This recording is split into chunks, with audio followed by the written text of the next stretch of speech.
Welcome back, folks, to the new In Chess Classic, part of the Champions Chess Tour. It's day number 5, which means that after 3 days of the preliminary round, the first day of the quarterfinal, after today, we've got 4 grandmasters who are going to go home, or should I say, stay home. Going into today, there's only one matchup that doesn't have a leader. Every other matchup does. Hikaru is up 1-0, Aronian is up 1-0, and Shakh is up 1-0. Magnus, Carlsen, Teimour, Radjabov are all tied. I'm going to have timestamps on the video player as always. I will take you through all of the games, the most exciting ones, and this first game is probably going to be the craziest game of chess you've ever seen. But before we jump into it, I just realized that my scoreboard is not on the screen, and quite frankly, I don't feel like re-recording, so give me a moment as I load up the scoreboard. And there it is. Okay, fantastic. So here we go. We're going to kick things off in the matchup between Liem and Hikaru Nakamura. And we have liftoff. D4, knight f6. C4, knight f3, d5, c4, e6. Queen's Gambit declined. Bishop e7. Queen's Gambit declined. A lot of ways for white to play this position. Normally the bishop comes out to f4 or g5. Liem puts it on g5. Hikaru asks the bishop what it's doing. And Liem takes. Now, you also don't have to take. Going back to h4 is perfectly normal option. I'm leaving words out of my sentences. e3, castles. Now, normally, black will play moves like bishop d3, queen c2, short castle, etc., etc. But Liem needs to win, because that's the way it works in this format. You need to play for a win. So he plays rook c1, c6, and, like a good super grandmaster, who needs something to do in a position, what does Liem play, ladies and gentlemen? You got it. Pawn to h4. This is the way modern day chess works. Your opponent is castled. You have not yet castled. You start launching the kingside pawns. Now, Hikaru here plays a very important move according to theory, and that move is g6. If he doesn't play that move, for example, if he just plays knight d7, then Liem will probably play g4 as well. And there's actually some positions where you can even just go g5. Sacrificing a pawn to open up the h-file, and white is just simply much better here, if not outright winning. So Hikaru plays g6, and on h5 plays g5. Now you say, well, he's pushing pawns in front of his king. Absolutely. I don't disagree with you. But it's actually not so bad. Bishop d3, knight d7. Bishop b1. He wants to go queen d3 and deliver mate. So Hikaru backs up. Liem takes. And here probably Hikaru should have taken with the e-pawn and anticipated queen d3, f5. Which is severely weakening on the surface. It looks like you're pushing all these pawns in front of your position, but you shut down the most important threat. But rather than doing that, he took this way. And that's a big decision. It keeps everything symmetrical, but of course now I have this open rook anytime I move my knight. And Liem played queen d3. Now here Hikaru again has a moment to play this move f5. But rather than committing his pawn 2 squares, he decided to play rook e8, allowing the check, but it's actually not so bad because king to f8. Not the worst thing in the world. And then you just kick the queen out with the knight. But now Liem went the other way, and he starts punishing Hikaru for weakening certain squares in his position.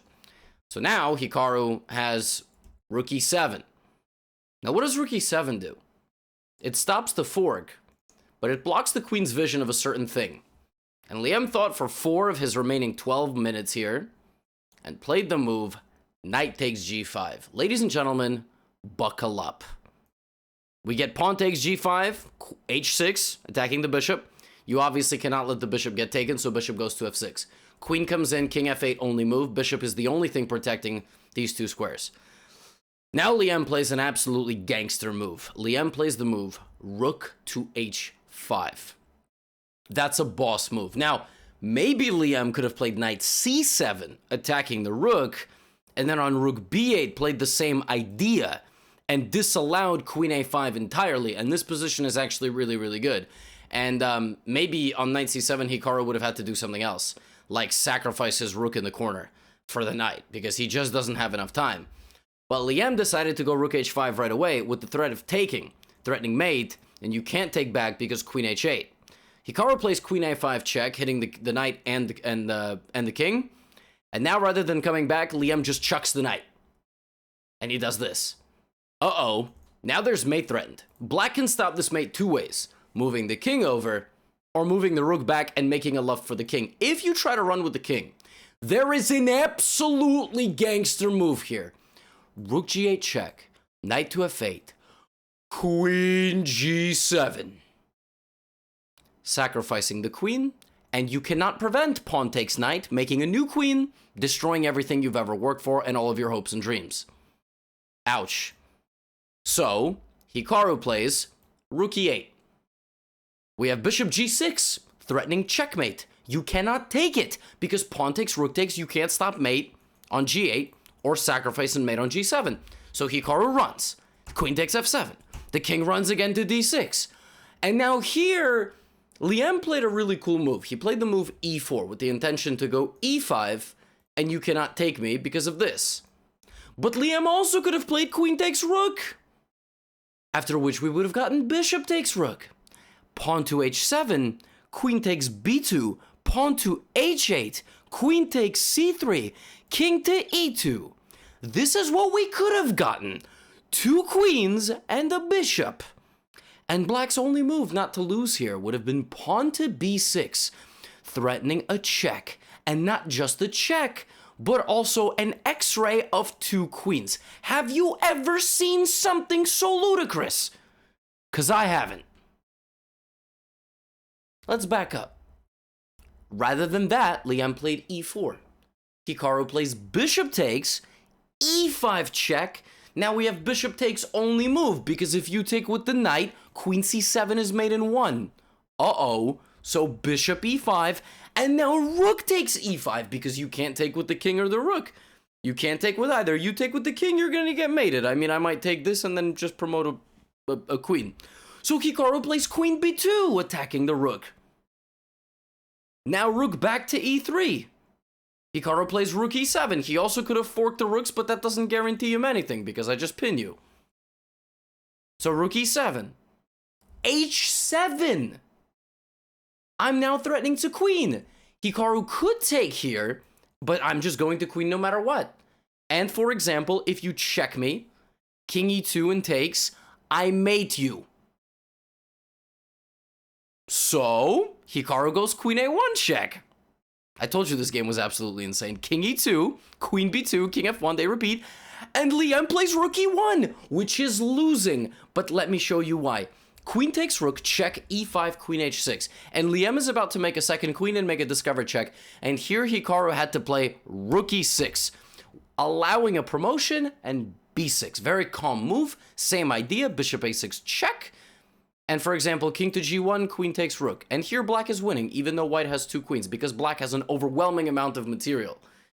But instead, Hikaru blitzed out rook takes pawn, which sends the game back to equality. But then Hikaru blundered again, and in the hunt for his king, Liem was able to activate his rook by checking the king and attacking the queen, and Hikaru's playing with 2 pieces, without 2 pieces. It's been 40 moves in the game, and Hikaru is playing without 2 pieces. Bishop f5, queen comes back to f8 trying to trade queens, check. King to f7, check, rook c3, rook lift, trying to bring the rook to f3. Hikaru plays e4, now check, check, king d8, and here it's so close. Liem has rook c8.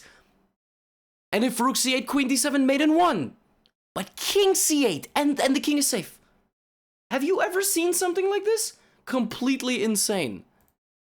But Liem plays queen d5, just maintaining this pressure. Queen g7, and now the blunder heard around the world, queen c4. Threatening queen c7. But Hikaru has knight b6, attacking the queen, attacking the bishop, and the king cannot be checked. Every square is protected. And after this, all of Hikaru's pieces made it out. And on this move, rook c8, Liem resigned. 9 minutes for the first game of the video. Completely insane game. And Hikaru scores again. Now Hikaru's up 1-0 overall and 1-0 today. So Liem now needs to get 2.5 out of 3 in the remaining 3 games. In our other first round matchup, we had Firouzja trying to claw back against Shakh. And he did it by playing a London system. Shakh was like, listen, buddy, you know, whatever you can do, I can do better. I'm the seasoned veteran. I've been number 2 in the world before Youngblood. Let's see what you got. c4, e6, queen b3. And Shakhriyar Mahmudyarov blunders his pawn on b7. I'm just kidding. That's prep. Queen takes pawn, bishop e4, and he sacrifices a pawn to get a lead in development with the move bishop to b4 check. Alireza blocks with the knight. We have knight d7. This bishop is not under fire because of this. We have e3. Now he plays rook c8, attacking the bishop, and bishop comes back to d5, holding it all together in the center. So Alireza's up a pawn, but he's lacking in development. a3 kicks out the bishop, and now rook to c1 goes for the pawn.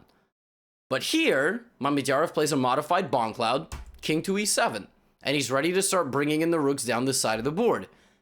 Alireza here has a very difficult decision because if he just plays a lazy move like bishop e2 and tries to castle, knight e4, and he's just paralyzed. Rook c2, c3. I'm going to shove this pawn down your throat. This is not going to work. So Alireza plays king d1, which is a broken bomb cloud. You know, you went to take a hit, but it was just way too potent. You start getting, oh my goodness. Or you start calling all your relatives, you know. You're thinking you're going to die or something. Not speaking from experience, but my friends tell me. Knight to b6, knight e5, knight a4. All of a sudden, Shakhriyar Mamedyarov is on the way. He is on the way. He's going to take b2. Rook c2. And Shakhriyar looked at the young blood and said, Alireza, that doesn't guard the pawn at all. Knight takes b2. Rook takes and c3. And the mate is making it look easy. I mean, whenever Alireza goes up against any of these top grandmasters, I'm looking at it like, okay, this guy, you know, maybe he's not the favorite, but I'm looking at him to, you know, make a statement. Like, this kid has arrived, make no mistake. Not today. C takes d2. He didn't take the rook because, I mean, he could have taken the rook, but I'm assuming Alireza went for some trick to get out with the knight. Now we have f3, rook c1 check, rook a1, trying to kick out the final line of defense from the rook. And, well, I mean, rook c8 and rook c1. And this king is busted. That king is surrounded, and that king is about to get destroyed. And Shakhriyar Mamedyarov beats Alireza Firouzja in 22 moves with the black pieces in a London. What? Now Shakh himself is up a game. The other two matchups featured draws. So we got 0.5, 0.5, and 0.5, 0.5 in the matchup between So and Aronian. So those two started peacefully. These two started with the favorites winning. And let's not forget that the winner of Mamedyarov versus Firouzja takes on the winner of Hikaru versus Liem. Now, for the second game of the day, the second round, we go to Carlsen Radjabov. This is a big game, okay? Remember that they've had 5 draws thus far, so probably whoever wins one is going to just win it, right? Magnus begins with d4, and we have e6, knight c3, and bishop b4. The Nimso-Indian. Great opening. Queen c2, one of the main lines. Now black can play c5, d5, knight c6, one of my favorite lines, castles, etc. d5 chosen, bishop attacked, take. And here black has a lot of moves, but Radjabov plays my favorite. He plays pawn to c5, which is an amazing move. And the idea of this move is that when they take you, you play d4. You attack the queen. And in many lines, the queen comes to g3 and attacks g7. And actually, in many lines, black plays knight c6, for example, and allows the queen to take on g7. This, and there's some crazy line. The queen will come back here. Black will play a5 and e5 and just be down 2 pawns, but have a big space advantage. More open lines for the pieces, which is one of the reasons I like to play this line. I would never play it against Magnus Carlsen, because I figure he just knows something I don't. So Magnus doesn't even go queen g3. Magnus just drops back to c2. And the whole point is that black gets the big center. Black says, all right, you take a pawn and the 2 bishops, but I'm going to take the big center. e3, knight c6, and b4. Now, I'm fairly certain that everything Radjabov did thus far makes perfect sense, okay? Everything he's done. Rook e8, I believe centralizing the rook is very good. Not taking, you know, allowing Magnus the opportunity to take and absolutely destroy himself. Like, I understand Magnus Carlsen is playing with the white pieces, so we have a tendency to just take all the right moves for granted. But like black's position is so dangerous for white here. I don't think you all realize like how dangerous it is. Like, again, if just one pawn capture, black is winning, because you just can't block this check. Bishop e2, d3, and the game is over. I hit both. I'm guarding it, and you're pinned, so you can't take. Like, this line is super sharp. Not when they play it. When they play it, they know everything. So if you know your opponent wants to trade in the center, ladies and gentlemen, what would you do? Like, if you know well, then you're just gonna play e4, right? Just close down the center. Now, black does get a little bit of activity here. Black can play a move like a5. And of course, taking is idiotic because you give yourself doubled sets of isolated pawns, which is exotic. b5, and now the knight moves out of the center, a4 holding it all together. And here, I think the theoretical move is knight g6, rotating the knight around, or bishop to g4 might be better. But Radjabov plays queen c7, bishop a3. Magnus just says, you're not going to get this pawn. And Radjabov makes the mistake of going for the pawn, which might sound crazy because it looks like that pawn is just dead. Well, Magnus Carlsen here shows what he knows about the position on a slightly deeper level than Radjabov. He just pushes it. And Teimour has to take, because if not, I take you. So he takes, and now just the very cold-blooded move, c5. I've given you a pawn, but at what cost? You've shut down your queen and knight activity, and now when we have a trade here, I will have double connected pass pawns, which is awful for black. So obviously he doesn't do that, but now this pawn lands here, and this is just a constant reminder of the fact that your position sucks. Like, Magnus Carlsen does not need to move those pawns ever again, and they will just exist there like, what's up? You can't do anything about us. Nothing. Because none of your pieces can get here, and none of your pieces can get here, and nobody can even get to a6. And for the remaining portion of the game, Magnus just played very natural moves. Just castled, brought his knight back. You say, how's that natural? Because he wants to put it on d3 to reroute, to pressure the center and guard everything. Bishop a6, he says, that's fine, we can trade. Because if all the pieces come off the board, I'm still the dude 2 pawns away from queening. f3, even though Ben Feingold says not to play this, Magnus Carlsen is slightly stronger, so I take his opinion. Knight to f4, rook d1, rook a8, bishop c1, just trying to get this knight. Like, Magnus just, he doesn't need to play anything simple. Yeah. Knight h5, okay, let me kick you out. Centralize. Here he plays bishop g5. And Magnus is very skilled at something, well, at everything, but at something in particular, and it's finding the right plan at the right moment.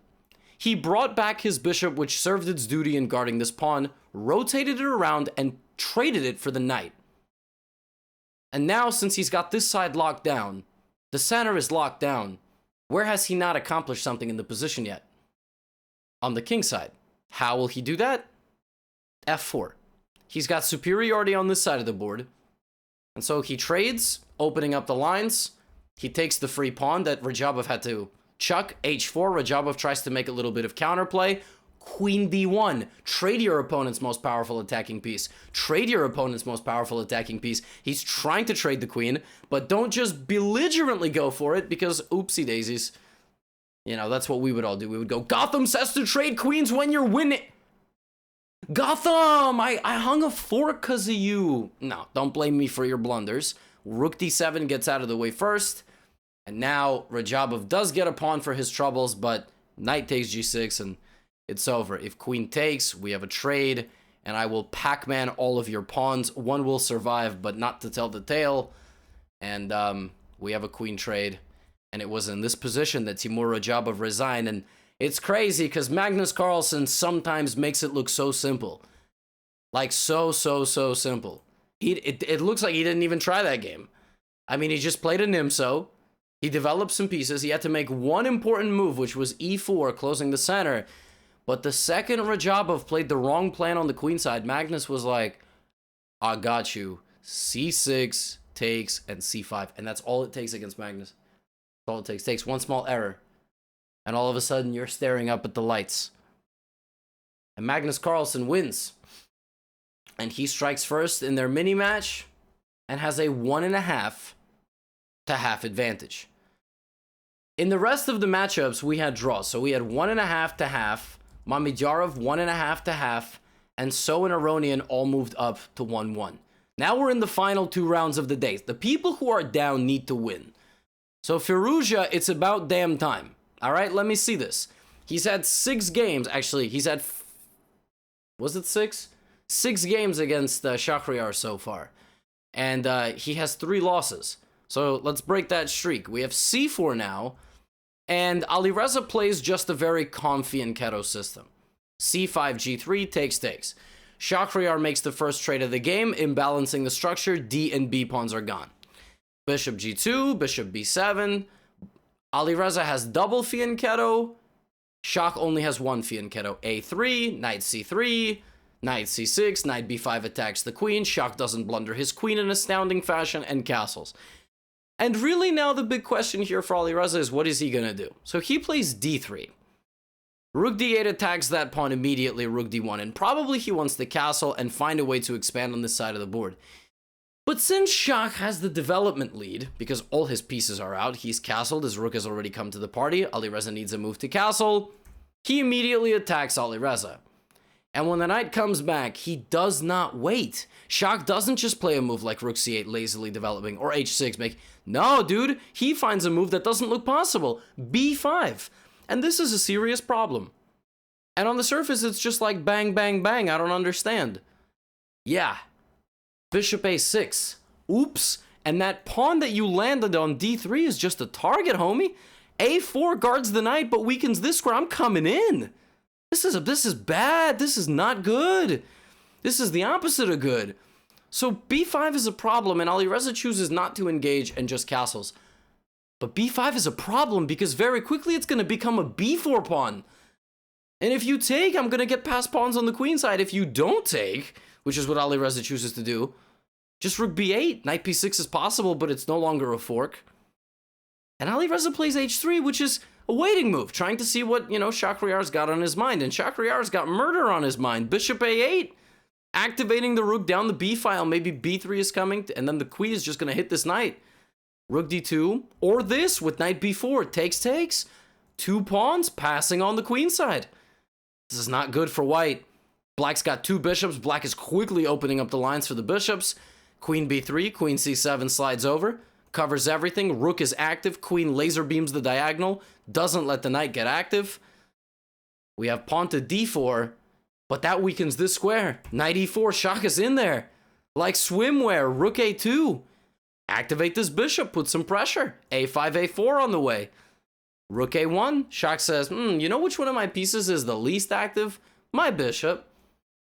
Computer here gives some sacrifice, like knight takes, pawn takes, and like bishop f3, queen g3 here, and rook takes d4, which would have been a stunning tactic. But Shakhriyar's not a computer, he's a human, so he just activates his bishop a little bit, knight b2, and here Shakhriyar plays knight takes g3. Because your opponent's pieces are clustered like a Tetris piece on the other side of the board. I mean, like, you've got to have something, okay? I mean, we're talking about 23 points of material just standing on that side of the board, not doing anything. All right, knight takes g3. Knight to d3, and again, Alireza could take, but is just a bit dangerous with all of this kind of avalanching. So he chooses to ignore this and plays knight d3, but now the knight comes back to pressure the center. Rook a6, bishop f3, and this beautiful move, bishop takes d4. And the knight lands in the middle, hits everything. Queen d1, queen c4 attacks the rook, pressures this is coming in, and not to mention that b pawn that Shakhriyar pushed a long time ago. We have knight e5, queen c3, bishop h5 attacks this, and potentially the most picturesque move of the entire game, and kind of just a microcosm of the entire match, knight back to c6. This bishop is hanging, this knight attacks this, and the rook attacks this, and these two attack that, and that. Every single piece that Alireza has is under fire. He's going to lose something. He played knight d7, the rook got taken, and rook a8. Very simple move. Trying to trade rooks, the bishop is still hanging, and rook a1 is coming, and Alireza resigned. 2.5 for Mamedyarov. And ultimately, that means that Mamedyarov's score is 2-0. In 7 games of this matchup, Shakh won 4 and drew 3. That was unexpected. Okay? I don't care what you tell me. That was unexpected. For the other third round game, I'm taking a look at Hikaru versus Liem. But I'm actually going to go through this one a little bit quickly. Because while we did have a Nimso in a line we just saw in the matchup of Radjabov versus Carlsen, although there we had d5 right away, there's a kind of a similar looking line, we got a position where a lot of piece trades happen. Remember, Hikaru just needs a draw to make it, right? The most important moment of this game probably comes around move 20, which is right here. We have an endgame, middle game endgame, where it's 2 rooks, bishop, knight versus 2 rooks, bishop, knight, but Hikaru has pawn weaknesses. He's got islands. He's got doubled pawns, right? And throughout this game, Liem just started applying pressure to those weaknesses, and Hikaru relied on the counterplay on the b file and the bishop diagonal to kind of offset that. But obviously, bishop g2 cannot happen because of the pin. And as Hikaru delayed the capture of any of these pieces, and Liem just slowly improved this position, pushing pawns to repel the bishop, you know, b4, very important move. And Hikaru sacked this pawn on the a file to create some weaknesses. But he was never able to do anything with those weaknesses, like, at all. In fact, Liem just played a very clean game and got this down to this rook endgame where he's just got 2 extra pawns. Now, the way you're supposed to win a rook endgame where you have extra pawns is trade the pawns in the right way, okay? That means create the weaknesses for the opponent in the right way. At a certain point, potentially, sack one of the pawns for activity and invest in the pawn. But as this game progressed, it was becoming clear that Liem was making mild progress, and he's trying to trade a rook, of course, because rook and 6 versus rook and 4 is an easy win. But 2 rooks allows Hikaru counterplay. Keep that in mind. You're trying to defend. You have to keep rooks on the board. Liem is slowly making his progress. Slowly but surely, turning the screw. Right, Hikaru's bringing his king. Liem is advancing very slowly, trying to attack, trade rooks. Not too much is going on. Now we're slowly getting into the 50th move. And right here comes a critical decision, f5. He decides to trade pawns. Now, maybe what he should have done is find a way to get this pawn to a6, put the rook behind it, and trade this pawn. Maybe just bring in the king, if possible, while sacrificing one of these pawns for activity.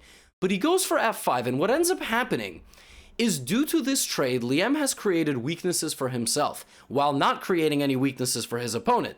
Doubled A pawns are great, but not when they can't be moved. So you need to not allow your opponent any play. And Hikaru is now able to just sit back and not do too much, right?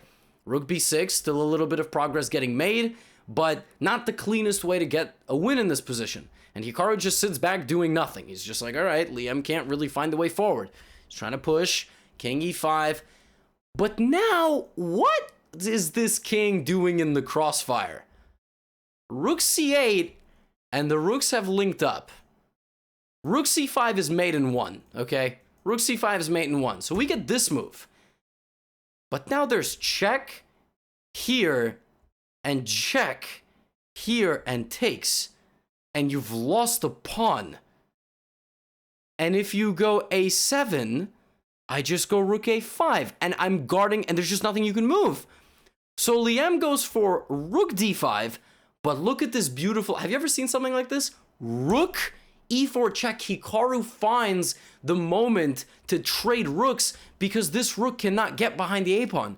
If this pawn was 1 square back, he would get rook to a4 and just promote. But because a long time ago he pushed this pawn, he can't get that anymore. And Hikaru goes behind the pawn. And now what's going to happen is one of these pawns will trade for the g-pawn, and it will get king and pawn versus king and rook, and it will be a draw. And we have exactly that. As the endgame simplifies, Hikaru gets to that endgame. But instant replay, right here, Hikaru played f5. A shocking blunder. Liem could have played rook b6 check, rook takes, and now not king takes, pawn takes, but pawn takes f5 check. Zwischenzug. It's an in-between move.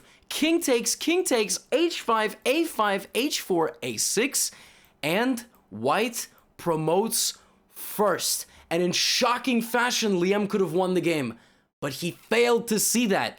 As these two games that Liem had with the white pieces spiraled out of his control, I cannot imagine what he was thinking, because obviously it's extremely frustrating. That first game was so close, but Hikaru manages to defend tenaciously, take his chance when it gets there, sacrifice the rook, and it's just a draw. Rook h7, here, and Hikaru chooses to promote to a rook, takes, and survives. And because now Liem is mathematically eliminated, because ultimately it's 2-1, and even if he wins the next game, it's 2-2, so he would lose the mini-match, and Hikaru wins by the score of 2-0. For the other matchups, not too much else occurred. It was Carlsen getting a few more draws and ultimately knocking out Radjabov 2.5, 1.5. And Wesley so lost the third game to Aronian. And Aronian moves on with the score of 2-0. And Carlsen moves on with the score of 1.5 to half. Carlsen will take on Levon Aronian. Hikaru will take on Shakh and that concludes the final day of the quarterfinals in the New in Chess Classic. Ladies and gentlemen, as always, it's been very fun making these recaps for you. God bless you, love you lots if you made it 30 minutes into the video, and I'm gonna see you for the semifinals. Peace out, much love, get out of here.